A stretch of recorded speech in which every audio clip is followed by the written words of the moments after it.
2절 이하의 말씀으로 주께서 주신 모든 은혜라는 제목으로 우리 하나님의 말씀을 함께 나누겠습니다. 오늘은 추수감사주일입니다. 2020년 여러분 어떠셨는지 몰라도요, 저는 개인적으로 굉장히 희망차게 시작한 한 해였더랬습니다. 일전에 설교 때도 말씀을 드렸지만 비전 2020이라고 하는 단어가 여기저기에서 들려왔기 때문에 뭔가 좀 남다른 한 해를 기대하면서 2020년을 시작했습니다. 그리고 어느덧 잊혀지지는 않았는지 모르겠습니다만 저희가 2020년을 시작하면서 가장 큰 변화가 세대 통합 예배를 드리기로 하고 우리 아이들과 전 세대가 함께 모여서 찬양했던 시간들이 있었습니다. 근데 과거형이 되어버렸네요. 지난해 연말에 중국발 코로나19가 시작됐을 때 처음 그 소식을 접했을 때만 하더라도 별로 대수롭지 않게 여겼습니다. 그냥 중국인들 좀 안 됐다. 사람이 픽픽 쓰러지는데도요, 그때만 해도 우리나라 일이 아니니까, 내게 오는 일이 아니니까 그냥 저 사람들 좀 안 됐네. 이렇게 방역을 저렇게 제대로 하지 못해서 저런 일이 일어나는가 대수롭지 않게 여겼는데 2월 초가 지나자마자 급격히 우리나라 전역에 이 코로나가 퍼지더니 일순간 모두를 이 공포에 사로잡아 버렸습니다. 처음에 이 코로나가 발발했을 때요, 이 마스크 쓰는 문제 가지고도 세계 열강들이 코웃음을 쳤습니다. 특별히 미국 같은 나라, 미국 대통령이 마스크 쓴다고 이런 게 막아지는 게 아니라고 너무 그렇게 이렇게 설레발을 치느냐, 그런 뉘앙스로 비웃었죠. 근데 이제는 미국뿐 아니라 전 세계가, 세계 모든 열강들이 이 세계적 대유행의 전염병이라고 하는 이 팬데믹에 사로잡혀서 이제는 극히 겸손한 자세를 취하고 있습니다. 지금 현재 미국의 통계를 제가 설교 때문에 찾아보니까요, 무려 1,080만 명이 확진이 됐습니다. 확진자가 1,000만 명이 넘었어요. 사망자가요 24만 4천 명입니다. 2,400명이 죽은 게 아니라 24만 명이 죽었습니다. 미국 한 나라만 그렇습니다.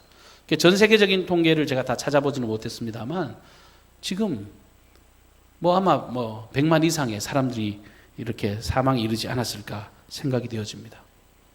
근데 엎친 데 덮친 격으로 우리나라에는 5월 또 5개월 동안 지속되는 장마로 인해서 수많은 인명피해, 재산피해를 입게 됐습니다. 자꾸 이런 일들이 길어지니까 점점점 이게 장기화되니까 연일 좌절하고, 거기다가 언론은 마치 코로나의 근원지가 한국 교회인 것처럼 지목을 하면서 이 예배 드리지 못하는 것도 서러워 죽겠는데 세상 사람들이 교회를 향해서 정말 부정적인 그런 생각을 가지게 만들었습니다. 세상 사람들의 부정적인 비난뿐만 아니라 이제는 일부 성도들 중에는 큰 혼란과 아픔을 경험하면서 더 이상 교회에 나오는 것에 대한 불안함을 느끼고 신앙생활에서 점점점 멀어지는, 그러니까 목사로서 제일 가슴 아픈 게 사실 그런 일들 아니겠습니까? 그런 아픔을 경험하기도 했습니다. 근데 시간이 지나면 지날수록 2020년 2월 달 이후로 지금 오늘 11월 달이 되었는데요, 시간이 지나면 지날수록 마음 가운데 어떤 물음표 같은 게 생기는 거예요. 왜 2020년 이렇게 희망차게 시작한 이 한 해에 하나님께서는 우리에게 코로나라고 하는 정말 한 번도 경험하지 못한 일들을 우리에게 허락하셔 주셨을까?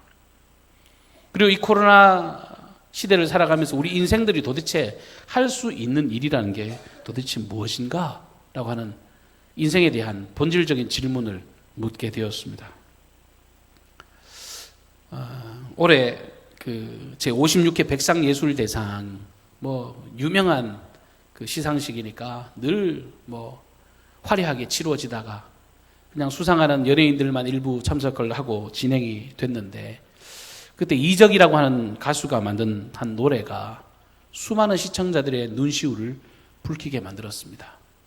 저는 그전에도 들어본 적이 없던 노래였고 그저 그냥 아이들 몇 명이 덤덤하게 부르는 노래에 소위 말하는 스타라고 하는 그 연예인들이 눈물을 뚝뚝뚝 떨어뜨리더라고요. 저도 얼마나 큰 감동을 받았는지 모릅니다. 제목이 당연한 것들이라고 하는 노래였습니다. 그때는 알지 못했죠. 우리가 무엇을 누리는지. 거리를 걷고 친구를 만나고 손잡고 껴안아주는 것. 우리에게 너무 당연한 것들. 처음에는 쉽게 여겼죠. 금세 또 지나갈 거라고. 봄이 오고 하늘 빛나고 꽃이 피고 바람 살랑이면 우린 다시 돌아갈 수 있다고. 우리가 살아왔던 평범한 나날들이 다 얼마나 소중한지 알아버렸죠.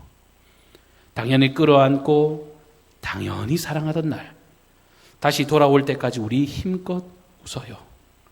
잊지는 않았잖아요. 간절히 기다리잖아요. 서로 믿고 함께 나누고 마주보며 같이 노래하던 우리에게 너무 당연한 것들, 우리가 살아왔던 평범한 나날들이 다 얼마나 소중한지 알아버렸죠.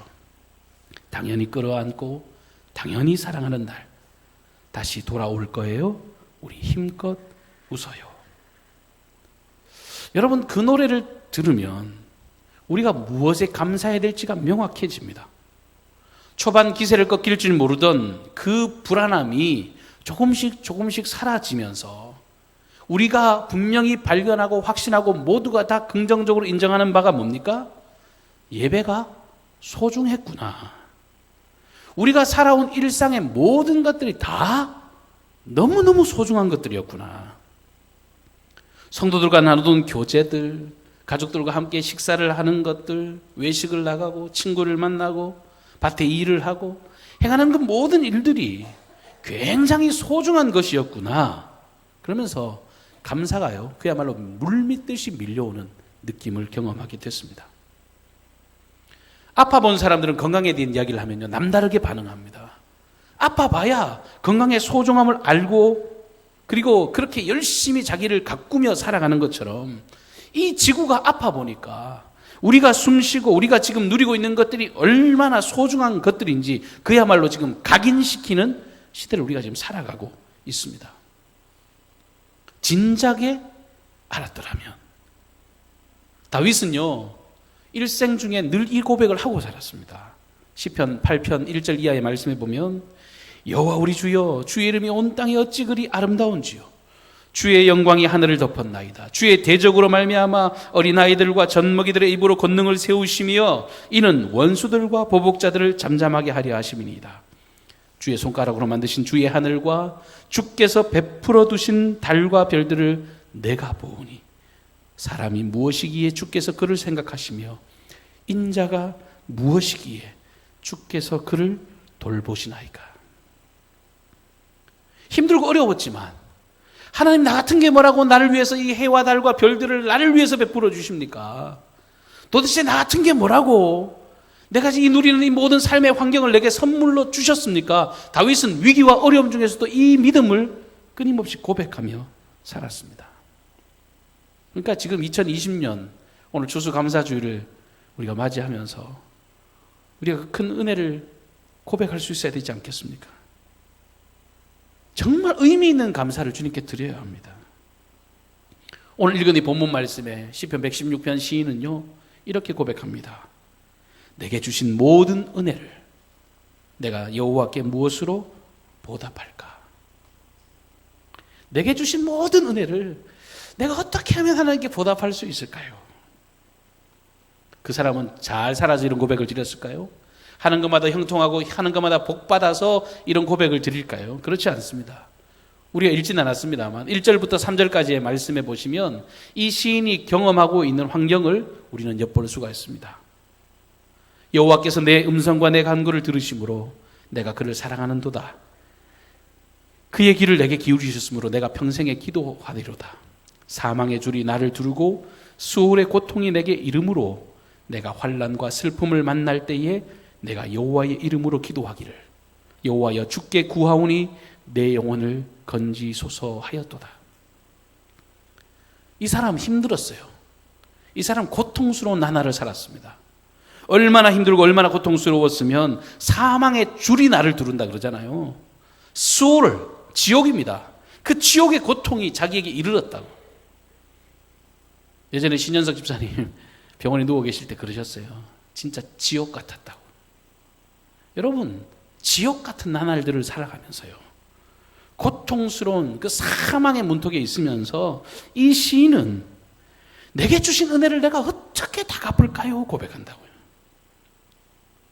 나 같은 게 도대체 뭐라고 하나님께서 이런 크나큰 은혜를 베풀어 주십니까? 견딜 수 없는 그 사랑에 감격해서 어떻게 하면 내가 그 사랑에 보답할까요? 위기와 어려움이 있고 사망의 줄이 두르고 고통이, 그 지옥의 고통이 자기를 찾아와도 하나님의 은혜를 생각하면 그 은혜를 보답할까? 여러분, 왜 이 시인이 이렇게 고백할까요? 도대체 뭐가 이 말도 안 되는 상황에서 하나님의 은혜를 고백하게 만드는 걸까요? 성경은요, 그 해답을 이의 고백에서 찾을 수 있습니다. 내가 구원의 잔을 들고 라고 하는 이 고백에서 그 삶의 정답을 찾아낼 수가 있습니다. 이 시인은 하나님께로부터 주어지는 이 구원에 대한 확신이 있었습니다. 내 삶의 유일한 구원자, 유일한 소망, 내 삶을 사망에서 건지실 참된 구원자, 그분은 오직 하나님 한 분 외에는 없다. 여러분, 하나님이 우리의 구원자이심을 믿으십니까? 이 놀라운 소망과 확신이 있어야 우리의 삶이 믿음으로 나아갈 수 있다는 거예요. 구원자에 대한 확실한 믿음이 이 수월의 고통 속에서도, 사망의 줄이 자신을 두르고 있는 그 상황 속에서도 희망을 줍니다. 소망을 줍니다. 결국은 그 구원자께 붙어 있으면 그분께서 내 모든 이 올무를 끊어내실 것이고, 이 사망의 줄을 풀어낼 것이고, 이 수월의 고통에서 자기를 온전히 지켜가실 것이라고 하는 믿음이 있었던 것입니다. 그거 믿으니까 세상이 보이지 않아요. 그거 믿으니까 고통의 환경이 바라 보이지 않습니다. 구원자만 바라보니까 행복합니다. 평안합니다. 늘 감격하고 감동하고, 그래서 자신의 자리에서 온전히 감사할 수 있는 삶을 살아갈 수가 있었던 것입니다. 이 시인이 얼마나 감사한지, 여호와의 모든 백성 앞에서 나는 나의 서원을 여호와께 갚으리로다.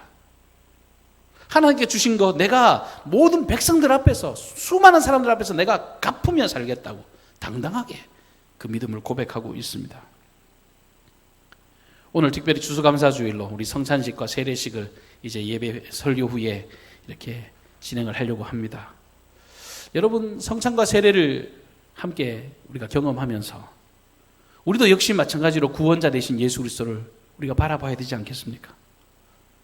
저와 여러분의 유일한 구원자, 우리의 모든 죄를 사하기 위해서 인간의 몸을 입으시고 정말 낮고 천한 이 땅에 정말 죄인의 신분으로 우리를 위해서 대신 죽으신 그 사랑, 우리의 죄값을 대신 지불하신 그 위대한 사랑을 오늘 이 성찬을 통해서 우리가 함께 경험할 수 있기를 바랍니다. 나의 모든 죄와 허물 대신 지불하셨습니다. 하나님이 세상을 이처럼 사랑하사 독생자를 주셨으니 이는 그를 믿는 자마다 멸망치 않고 영생을 얻게 하려 하십니다. 우리에겐 영생이 보장되어 있습니다.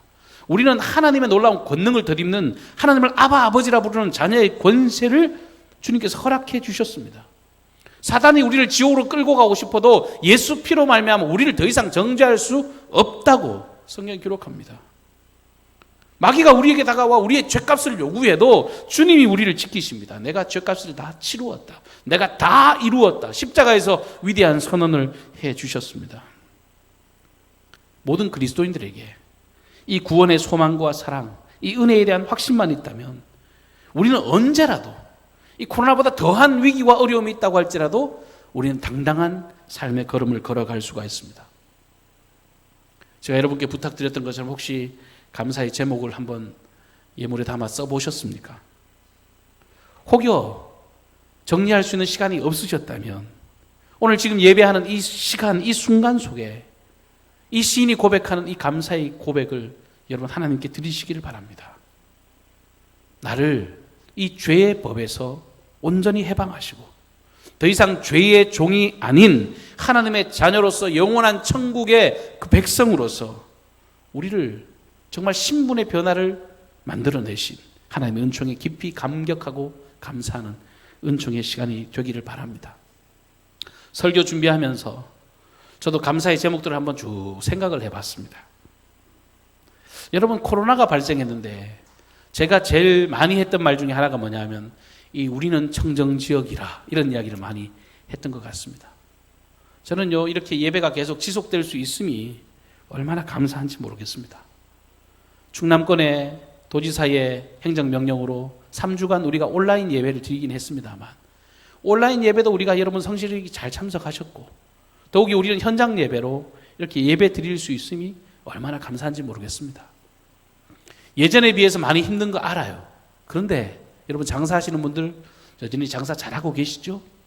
농사 지으시는 분들, 여러분 농사 잘 져서 올해도 탐스러운 열매 맺으셨죠? 여러분의 가정도, 여러분의 삶의 모든 터전도 예전만큼은 아니라도 그대로 숨쉬고 살아가고 있습니다. 특별히 강경중앙교회 담임 목사로서 이 어려운 시대 가운데서 여러분, 우리는 항종직 선거도 아주 질서 있게 잘 치루었고 10주가 넘는 그 교육기간도 이 코로나 와중에서도 다 마칠 수 있었습니다.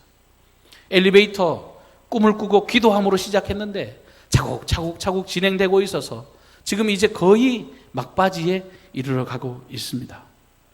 여러분, 여전히 우리가 이 걸음을 걸어가고 있고 좋은 교회를 넘어 위대한 교회를 꿈꾸며 비전을 제시하며 걸어갈 수 있는 것도 다 주님께서 우리에게 베푸신 은혜요, 정말 감사의 제목이라고 믿습니다. 시편 50편 23절에 감사로 제사를 드리는 자가 나를 영화롭게 하나니 그의 행위를 옳게 여기는 자에게 내가 하나님의 구원을 보이리라. 이 시인의 고백과 같이 온전한 감사로 주님께 영광 드리는 저와 여러분이 되시기를 주님의 이름으로 축복합니다. 함께 기도드리겠습니다. 고마우신 주님, 오늘 주수감사주일 하나님께서 베푸신 은총을 정말 기억해내게 하시니 감사를 드립니다. 무엇보다도 유일한 구원의 소망, 우리의 영혼을 영원한 파멸이 아니라 영원한 생명의 자리로 이끌어 가신 그 소망의 주님을 발견함으로 오늘 이 시인과 같이 여호와께서 내게 정말 허락하신 이 은혜를 내가 무엇으로 보답할까라고 하는 믿음의 고백을 드리는 시간 되게 하여 주시옵소서. 이제 아버님, 이 시간 이후에 아버지 세례식과 우리 또 상천식을 진행하려고 합니다. 하나님 임재하시고 함께하여 주셔서 모든 것들이 정말 세례받은 이들은 첫사랑을 기억하고 회복하는 시간 되게 하시고, 또한 마음껏 축복하는 시간이 되게 도와주시고, 또한 성찬을 참여하면서 그리스도의 위대한 사랑에 감격하는 아버지 성령의 임재하심을 경험하는 복된 시간만 되게 하옵소서. 우리의 모든 것을 이끌어 가실 생명의 주님을 기대하옵고 예수님의 존귀하신 이름으로 기도하옵나이다. 아멘.